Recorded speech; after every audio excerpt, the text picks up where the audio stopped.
Hello guys, स्वागत है आपका अपने यूट्यूब चैनल स्टडी विद अमन कुल में। आज हम लाए हैं शिक्षा निदेशालय राष्ट्रीय राजधानी क्षेत्र दिल्ली की कार्यपत्रक नंबर 99, जो कि आपकी रिवीजन वर्कशीट है क्लास 9 के बच्चों के लिए। डेट है जिसकी 11 मार्च 2022। सब्जेक्ट है सामाजिक विज्ञान। पार्ट 3 है नाथसीवाद और हिटलर का उदय, उसका हम रिविज़न करेंगे। आपको पता है 1940 के अंत में हिटलर अपनी ताकत के शिखर पर था। अब हिटलर ने अपना सारा ध्यान पूर्वी यूरोप को जीतने के दीर्घकालीन सपने पर केंद्रित कर दिया। वह जर्मन जनता के लिए संसाधन और रहने की जगह यानी लिविंग स्पेस का इंतजाम करना चाहता था। जून 1941 में सोवियत संघ पर उसने हमला कर दिया। ये हिटलर की एक ऐतिहासिक बेवकूफ़ी थी। इस आक्रमण से जर्मन पश्चिमी मोर्चा ब्रिटिश वायु सैनिकों की बमबारी की चपेट में आ गया, जबकि पूर्वी मोर्चे पर सोवियत सेनाएं जर्मनों को नाको चने चढ़वा रही थी।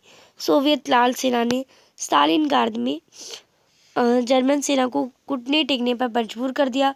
सोवियत लाल सैनिकों ने पीछे हटते जर्मन सिपाहियों का आखिर तक पीछा किया और अंत में वह बर्लिन के बीचों बीच जा पहुंचे। इस घटनाक्रम में अगली आधी सदी के समूचे पूर्वी यूरोप पर सोवियत वर्चस्व स्थापित कर दिया गया।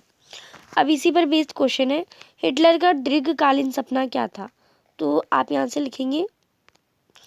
अब हिटलर अपना सारा ध्यान जो था वो पूर्वी यूरोप के जीतने के लिए, यानी वही उसका दीर्घकालीन सपना था।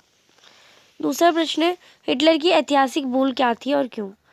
तो आप लिखेंगे यहाँ से, जून 1941 में सोवियत संघ पर हमला किया, यह हिटलर की एक ऐतिहासिक बेवकूफ़ी थी।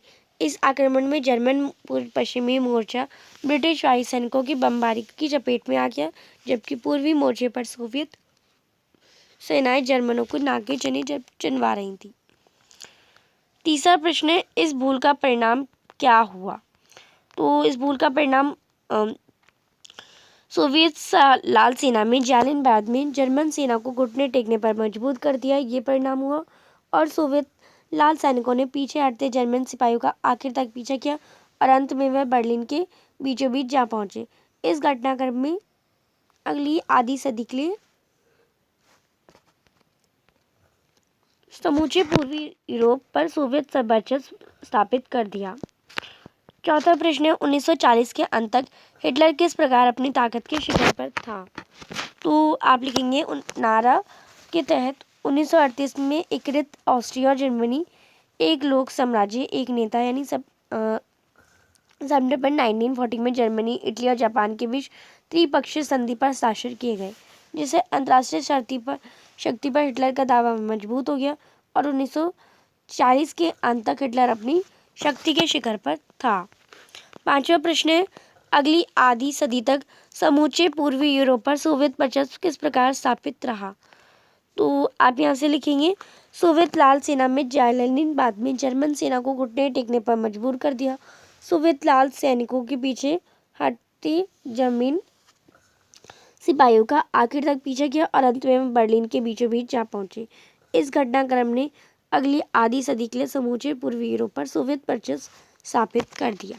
तो ये थी आपकी आज की वर्कशीट। आई होप आपको अच्छे से वर्कशीट समझ आ गई होगी। चैनल को अभी तक सब्सक्राइब नहीं किया तो प्लीज़ मेरे चैनल को सब्सक्राइब ज़रूर करें, ज़्यादा से ज़्यादा दोस्तों के साथ शेयर करें। Thanks for watching video. Bye bye guys.